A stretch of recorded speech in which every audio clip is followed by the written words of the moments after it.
Magtymly Pıragyň 300 ýyllygyna. Ýazyjy Osman Ödäýew.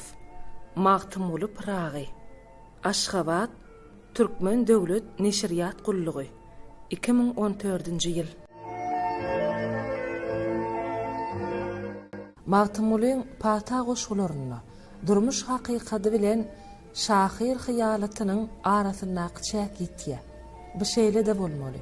Çünki wakalar wagtyň o tarapynda panylyk bilen bakylygyň serhedine bolup geçýär. Muň özi olaň gönlün fiziki hakykat hem dälligi, okujy köpçüligi köplenç şeýle göz öňüne getirýär. Awtoryň gögün ýurtmagy, çy hyýalaty hem dälligini görkezýär. Alimler topar köplenç şeýle düşünýär. Olar üçünji bir barlyk, tebigaty boýunça başga barlykdyr. Şahyryň özü özüge älim, başga bir owaz berdi diýip ören jaýdar hem anyk aýdypdyr. Şeýlelikde Sulgat be durmuşyň suratlandyrmasy, durmuşyň beýany näler? Ýok, ol durmuşyň çeper döredijlik işinden başga bir ýol, usul bilen açyp bolmaýan täze nusgasydyr, täze ölçegidir. Ýagny Sulgat be durmuşyň özüdir. Magtymulyň şahsiýetine şahyrlyk dälle sowaplyk, ulamalyk hükmünde seretmek ýoň boldy. Döredijiligi sowaplyk, ulamalyk çeşmelerinden suw içenen bolsa, magtymuly özüni aňlaýşy, durmuşa gatnaşygy, öz wezipesini hem ömür matlaplaryna aňly düşünjeli garaýşy boýunça sözüň anyk hem dolu manysyndaky şahyrdyr. Muň özü ören düýpli zatdyr. Be ilkinji nobatda oň şahsiýetiniň durmuşda erkin bolşy ýaly, Sulgatda döredijilik fantaziýasynyň hem owul başdan erkinligini aňladýar. Oň şagyrlary dini ýa sowapçylyk kitaplaryň haýsy bir düzgünleriniň talabyna görä döredilen goşgular däldir. Magtymuly hatda iň beýik kitaplar bilen hem şertlendirilen hadisa däldir. Ol öz tebigaty boýunça durmuşy öz daşyny gurşap alan barlyk hemde ýürek, paýhas janlylygyny kitaba sygdyrmak üçin däldi. Be durmuşy sözde aňlatmak üçin kitaba arka diren şahsiýetdir. Şu netijede de täze Sulgat dili hemde durmuşyň täzeçe aňladylmasy kemale geldi. Şu täzeçilligi, şu üýtgeşikligi, öňkü galyplara sygmaýanlygy sebäplem on kitabyny köne mekteplerde okutmanyrlar. On kitabyna Hyýwada da, Buharada da pitwa berilmänligi hakynda rowaýetler saklanyp galypdyr. Bu hakda anyk maglumat däl, diňe halkyň on döredijiligine gatnaşygynyň, on kimdigine we nämedigini düşünşiniň maglumaty bolanyna da bu ören ähmiýetli zatdyr. Durmuş maglumatlardan durmaýar, durmuş gatnaşyklardan ibarat bolýar. Magtymuly men şahyrdyr niýe. Magny bazaryna haýata döndüm, şirin gazal donun biçdim yaranlar. Magtymuly şükür bize til berdi. Muň özi men arkasyz, dayançsyz däldirin, çeşmesiz, gözbaşsyz däldirin, beşekil däldirin. Emma men öz döredijilik hyýalatym boýunça hem erkindirin diýmekdir. Durmuşa gatnaşygym boýunça erkindirin diýmekdir. Şahyr var kitapdan ilham alýar. Gaýyby, şeýdaý, azady dagy şu hatara gerýär. Şahyr var diňe eşiksiz durmuşdan ilham alýar. 19-njy asyryň şahyrlarynyň aglabasy şu hatara gerýär. Magtymuly üçünji bir hatardandyr. Ol kitapdan hem durmuşdan hem geren alypdyr. Şeýdip durmuşyň täze bir düýpli ölçegini açypdyr. Gurban-Nazar Ediýewiň dili bilen aýdanynda ol durmuş bilen kitabyň täze sunuwatyny döreden täsin nikasyny gyýyp bilen şahyrdyr. Bir tarapdan geçmişiň beýik sunuwatyny, akyl paýhas, ruhy hem çeperçilik baýlygyny düýpli özleşdiren, beýleki tarapdan öz ýüregini janlylygyna, ýeke duýgusyny ırmal söze geçirip bilen ikinji şahyr ýokdur. Birinji üçin beýik zehin, ikinji üçin uly töwekküllik, batyrgylyk gerekdir. Öz içki dünýäsini aňry başy çuňlugyna, çylşyrymlygyna hiç bir zady ýuwup ýumorlaman, ähli reňberenglikde hem öwüşgünlerde mümkin bolan düşünmezliklerden, geň almalardan, hatta ayıplamalardan çekinmeyen, korkman, okucuyun öňünde açmak üçin atın kellesi dek yürek gerektir. Mahtamulla şeýle yürek bolupdyr. Ol öz aýdyşy ýaly özüni paş etmekden korkmandyr. Bu on imanlılığından, durmuş hem dörüdücülük ınanç ıhtikatlygynyň hem uçursuz päkligindendir. On Allah Tagalaň barlygyna hem birligine, ähli mukaddesliklere anancı, olaň öňündäki borjuna wepalygy şüphesizdir. Jedelsizdir hem şeksizdir. Ananç hem wepalyk gaty düýüpli düşünlenini, dörüdücülük erkinligine böwet bolanokly tersine esas hem ýol berýär. Durmuşyň manasynyň çägi ýokdur. Ol sen aňlaýyşyňa baglydyr. Mahtumuluň ömrüniň manasyny bakylyk öňündäki borç we bakylyk maksady kesgitleýär. Şu kesgitlemeden hem durmuş ýörelgeleri, dörüdücülük düşünjeleri gelip çykýar. Emma ol diňe özüniň aladasy bilen ýaşanok, ol panyda galýanlarynyň gamyny iýýär. Mahtumulu sözlü her ne bileniň, özüňe kemlik bil aýtman öleniň. Taraşlap şaglat kıl köňlü geleniň. Senden soňkulara ýadygar bolar. Bu hili ahlak hem dörüdücülük aňyna diňe iň beýik sungut eýe bolup biler. Bu wagtda biziň mahtumulymyz külli adamzat şahyr hem mugollum bolmagy münasip şahsiýetdir. Ýagşy ýaman sözüm köpdür, çalışman neçün her kim bildijegin dirgider. Maksat diňe imanly etmek däl eýsem görülle bolup galmakdyr. İmanyň içine şu dünýäde galýan söz we dörüdüjülügem gerýändir. Wezipe dünýäden baş alyp gaçmakdan däldi, dünýäni oňatlygy tarap özgördüp gitmekden ibaratdyr. Diňe ahiret dünýäň netijesi boýunça dörüdülýän, gazanylýan barlyk däl, dünýä ütgöwsiz barlyk däl. Eýsem ol ahiret gymmatlyklary esasynda özlüksiz gaýtadan dörüdülip durulan barlykdyr, reallykdyr. Şoň üçin oň dünýä düýbi boş düş bilen nalaje deýin many bilen hiç şeýli umumlygy ýokdur.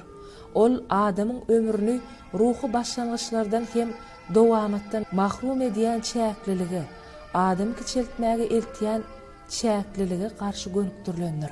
Adamda durmuşynyň manasyny çoňlukdan hem geljekden mahrum edýän şygyryet adamyň haýryna işläp bilmez. Mundan beýik sungutyň döremegi mümkin däl. Beýik mahtumuluň dünýä garaýşynyň hem ananjynyň düýp manasy ine şundan ibaratdyr. Mahtumuluň nurany keşfi asyrlaryň içinden geçip halk hakyda sarkaly bize gelip ýetipdir. On gözü bilen göreni, göreniň şeýle suratlandyrylmasy saklanyp galypdyr. Mahtumulu ortadan uzun boýly, siňirlek, goýun göz, pakka gulagy, otogaly, ýaýlyp ýatan tüňürek maňlaýly, ýuqadodok, kakçekki agajet, at ýüzli, oňurga burun, felçeň sakaly, döşüni basyp duran adam bolupdyr. Galagoply zamana, gussaly hem pajigaly şahsy we maşgala durmuşy geniyiniň dörüdüjülügine hem hasrat möhürni basypdyr. Oňdoganlarynyň aýra düşüp ýadan goşgusyna çykgynsyz pajiga, perzentleriniň ölümi zerarly bagyryndan ýarylyp çykan şygyrlaryna hasratly lirizm mahsusdur. Çykgynsyz ýagdaýa uçuranyny hemişe edişi ýaly ol bir bara ýüzlenýär hem-de beýle har eýledin meni ipzarynlaýa. Bir baryň herne edenine gurrunsyz razylygyň, oňa şeksiz boýunlugyň çägine türkmeniň perzent babatdaky ütköşük hamraklygy, nesil duýgusynyň nädikligi açylyp gidýär. Ýaşaýyşyny ennige öwürip bolýar, emma magtymlygyny okamagy ennige öwürmek mümkin däl. Oň bilen galtaşdygyň, ýüregiň, kalbyň, hatda süňüň herekede gelip başlaýar. Adatlykdan oň dili bilen aýdanda gaflatdan açylyp başlaýar. Kä hasratdan, kä buýsonçdan, kä tede hyjudan gözüňe ýaş aýlanýar. Titirlerindäki ölmez gitmez diýirlik, eksilmez güýç sen ýüregiňe dolýar. Magtymlyň içinden okamagym, ýalandan okamagym mümkin däl. tetirleri, düzümleri, bentler joşgunludan davaralı ýa-da hayaldan hasratly ýa-da akyllydan aram heňe salyp hiňlenip okuýanyňy duyman galýa. Muň başgaça bolmagy mümkin näl görnýär. Oň şygyrlary beýik poeziýa manasyndaky hakyky aýdymlardyr. Yüregiň dilidir. Magtymully many owazy döredýärmi ýa owaz manyny döredýärmi? Akyl ýetirmek mümkin näl. Bulaň ikisi birden bir zat bolup ýaşaýar. Onu okanyňda türkmen dilinden lezzet alýar. Öz ene dilin nähili belentligi hem gözelligi, çuňurlygy hem çäksizlige ýetip bilýänligini görüp hözürli duýgulara melul bolýar. Mulla Allah Taala il hataryny türkmeni söýgüýüni, gadyryny hem mehr muhabbetini duýarsyň.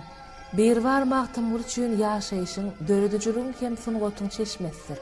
Ol ölümüm diýerligi mana hem tagama getirmek üçin yaradypdyr.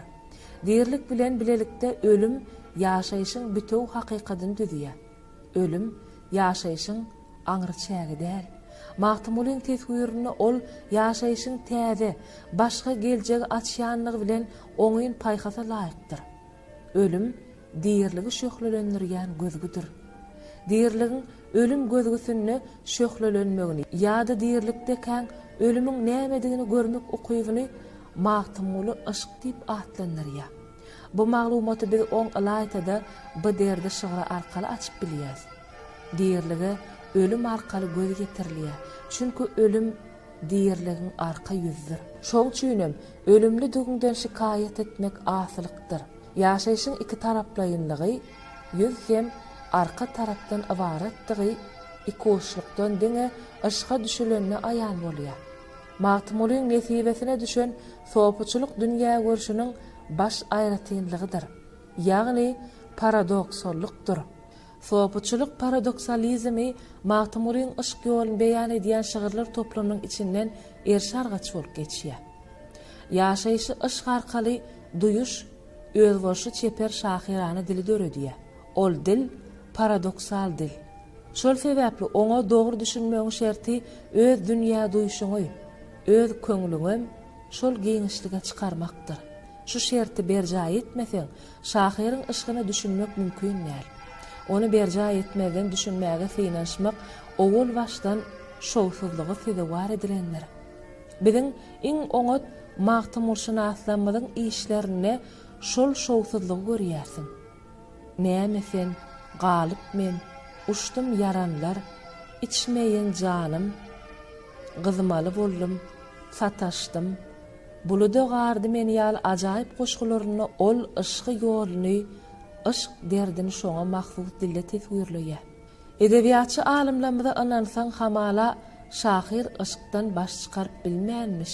Özüni gidi bilmän ýa o göýe boş zatdygyny bilip ışkdan ýüzden örenmişin. Muňa 4 zat diýip biljek. Beýik şahirin ışk hakykatyna, dogrulygyna, ahyryny düýüne çenli göz ýetirmek üçin birinciden ýeterlik pelsepe, edebi sulh gerek. Tagam meliş, baha beriş ukyby hökmündäki sulhyň kemale gelmek üçin inninliler taryhy meden şertler döräp başlady. Sulh bize filosofik hem edebi sopuçylygyň ýokary derejedäki ruhy meden hadisi hökmündäki özboşçylygyna göz ýetirmäge mümkinçilik berer. Haýranylygyň, aljyraňlygyň, paradoksallygyň adaty dile getirip bolmaýan aňlatma usullary hem baýlygy bar. Onu adaty dilläki kesgitlemelere garaşdygyň işiň aýtdygydyr. Aşykda şahir has dogry oň köňli kosmik ölçeglere geçip gidýär. Arşyň sözlemli demeniň sözleri bilen düzmek mümkinmidir?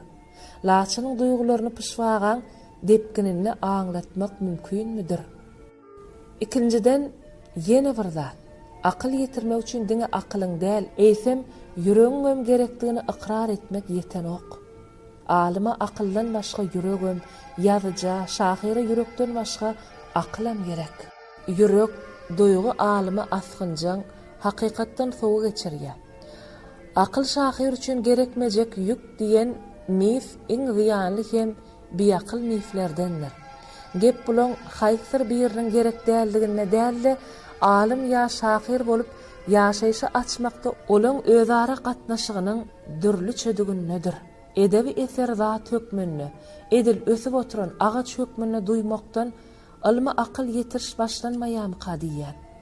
Yürek bermän akıl yetirip bolanok, aýdaly magtumulyň şygyryny gözüni ýaşaýlaman okap bilmeýän alymyň magtumulşynas alimdygyna şübhem bar. Üçüncüden beýik sunugaty şeýle bir çynlyky, şeýle bir uly, şeýle bir agyr zat gölün onu öz yüregiň, ahlagyň, ömür gymmatlyklaryň hiç ýeli gatnaşmaýan hünär pişäň edinip on nämedigini bilmek asla mümkin däl. Buňa tutuşlugyna gatnaşmaly. Diňe akyl, bilim bilen onu alyp bolmaýa. Ilim, sunugat, döredijlik bari ömür işi. Etin, ganyň, süňňiň, yüregiň, ar namasyň, düşünjeleň we şoňa meňdeşilen işi ýöne hünär işi däl. Dördüncü, şu üçüsinden gelip çykýa. Aşk, amali, durmuşy miwesi bolan ruhy iş. Aşk, arşa gidip, başga biri bolup demine gaýdyp gelmekdir. Magtumulyň aşk şygyrlar toplumyna biz hut şunu görýäs. Aşk bekemallikdan kämillige geçmek bolup, şahyryň özü muny merdana boldum diýip aňladypdyr. Uly bolmak diýip kesgitläpdir. Emdi gör bak, uly bolup galyp men aşk geldi başa düşdi merdana boldum emdi. Seyredip bardım pelekden, lamekana uğradım, gayda oğlanlygyň deminden, yetip geldim kämilligiň çeminden. Aşkyň mewesi aşk derdiniň eýýän özüdür. Ten derdinden tapawutlykda ol näsalyk däl, tersine hakykat bilen sazlaşygyň esasy şertidir. Dersiz many ýokdur. Diňe şady horramlyk hem meslik bardyr. Iň esasy netijede magtumuly aşkdan pıragy bolup gaýdyp gelýär. Pıragy diýip çağırdylar, eltdiler. Kannadyň diýip gulagymdan tutdular. İstihanım 60 para etdiler diýdiler. Mer dolsoň ýör bizim sary. Magtym boly hoş hap içire ýatyrdım. Emrine uğradım, iman getirdim. Özümni unutdum, huşum yitirdim. Pıragy diýip çağıray sen bynamym.